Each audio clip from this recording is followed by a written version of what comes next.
Hello and welcome to my first art video. Exciting, isn't it? It's not exciting. It's not exciting for you, and I'm just doing this to stave off thinking about mortality for a couple of hours. So I'm using a Pilot Super Grip 0.5 nib and a little Pentel polymer eraser there. I don't really like to use an eraser if possible because I think that it ruins the integrity of the paper.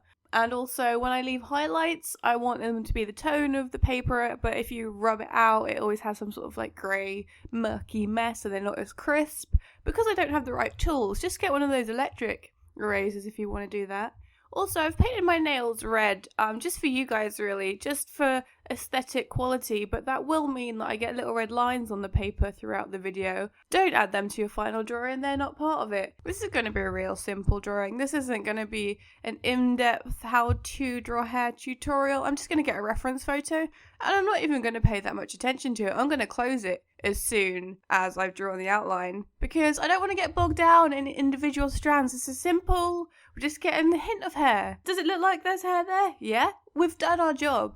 Besides, if you are spending 10 hours drawing hair already, you don't need this video, do you?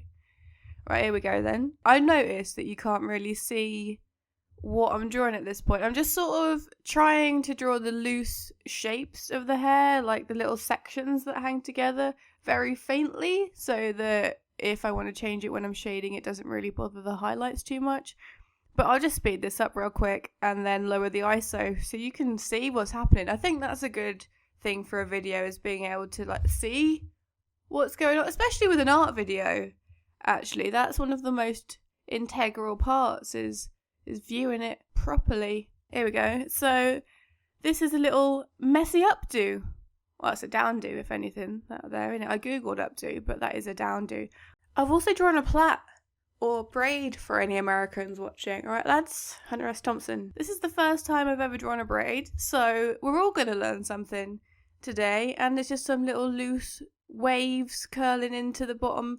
It's got a bit of everything, because I don't know what you're going to want to do. Oh, we're colouring it in now. So what I do, what everybody does, I think, with hair, start dark, go light. Each section, each shape that you've got, just make sure you always draw lines in the same direction and draw them out from the dark into the light, decreasing the pressure on your pencil. I understand this is going really fast. I will slow it down in a minute, but we'll just get some down first. Just get a bit down so you can see where we're going with it. Because if I start doing it slow, you've got no trust or confidence that it's going to look good. So why would you keep watching? Here, I've gone, look, this is what it's going to look like.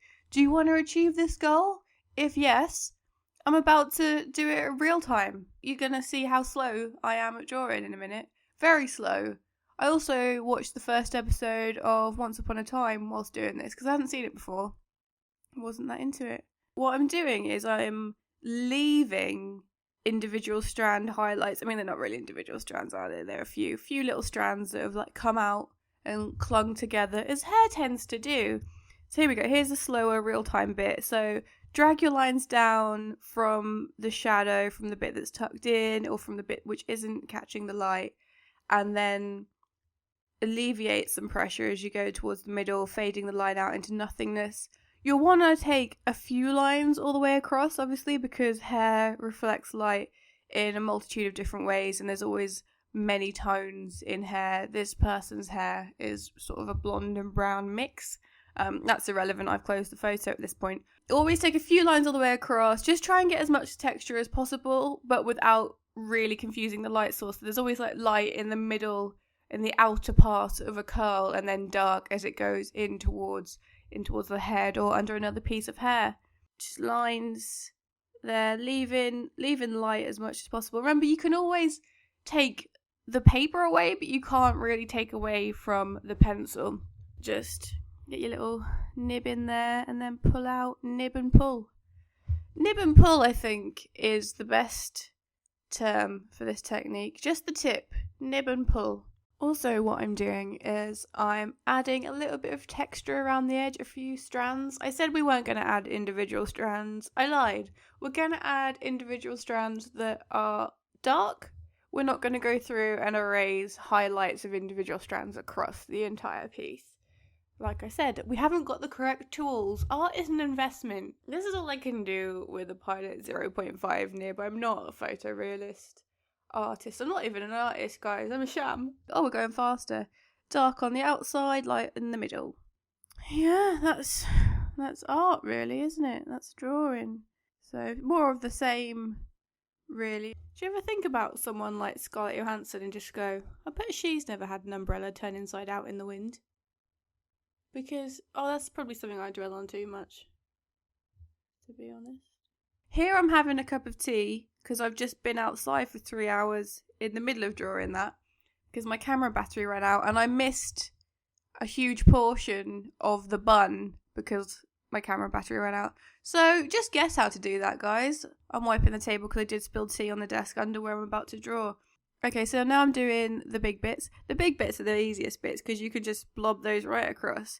That braid was a bit finicky. Like I said, I've never done a braid before, but it doesn't really matter with hair if you've done it before or not because it's all the same. It's just dark, light, dark again. What I'm doing is I'm making the bit that comes out of her downdo incredibly dark in order to try and sculpt the back of the skull with shadow. I think that it's always really important to have a dark piece of hair in order for the picture not to be too busy. I think I might have flirted with busyness in this one a bit too much, but ordinarily have some entirely black pieces in order to complement the detailed pieces. Did I say pieces too much? I'll admit I think I've sped this up too much, but I didn't want it to be 30 minutes long because I've assumed that would be incredibly boring. So any feedback on speed would be brilliant and I'll adjust accordingly in the next one. Erase the smudges that you've made with your fingers. Oh, and there you go. There's the finished product of hair. Did that help? Probably not.